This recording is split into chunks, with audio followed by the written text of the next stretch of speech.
Hello Cavite home buyers, my name is Ephraim, your Cavite broker. Kung naghahanap ka ng quality townhouse dito sa Tanza, Cavite, then this video is for you. For today's video, i-feature natin itong American-inspired townhouse na may 3 bedroom and 1 toilet and bath.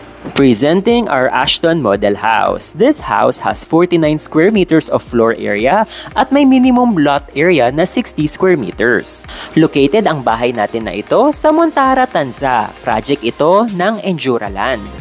Ang isa sa maganda dito sa gated community natin ay located ito along Tanza 13 Road. Kaya naman napaka-accessible nito via public transportation. And with that, samahan niyo akong itour itong ating Ashton Model House dito sa Montara, Tanza. Dito sa harapan ng ating bahay, makikita natin ang ating open parking area. Since open ang ating parking area, pwedeng-pwede naman itong bubungan ni client. Also, dito rin sa harapan, meron tayong space for our mini garden.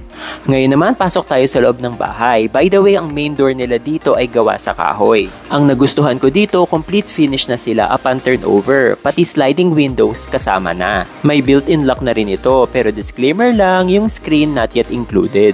Open layout tayo dito sa first floor. Si client na ang bahala mag-separate sa living at sa dining area. Over here, meron tayong sliding doors na may access sa ating outdoor kitchen at laundry. Maluwag na rin yung kanilang kitchen. May kasama na siyang countertop, sink at cabinet sa ilalim. Andito na rin yung ating espasyo for our laundry area. Since open ito, discretion na ni client kung gusto niya itong bubungan.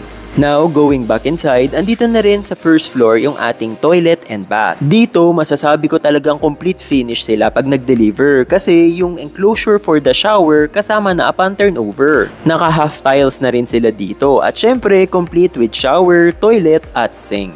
Ngayon naman, akyat tayo dito sa second floor. By the way, yung stairs natin kasama na yung metal railing sa upon turnover.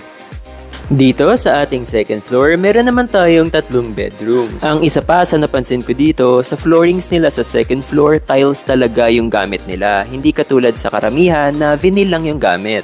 For this bedroom, may space talagang provided for your built-in cabinet.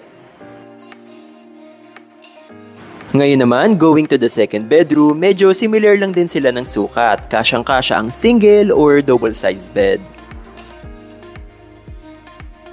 And now for the biggest bedroom, dito yan located. May bintana dito overlooking sa frontage ng ating bahay. And over here, meron pa tayong espasyo kung saan pwede nating ilagay yung ating higaan. Para naman sa kanilang financing, maraming option si client. Pwede ang bangko, pag-ibig at in-house financing.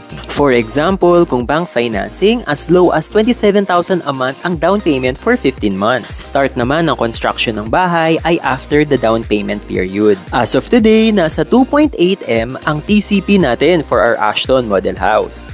Also, meron din silang mga single attached houses dito at ang maganda pa, ang lahat ng TCP nito less than 3 million lang. Pero syempre, based yan this October 2023 pricing.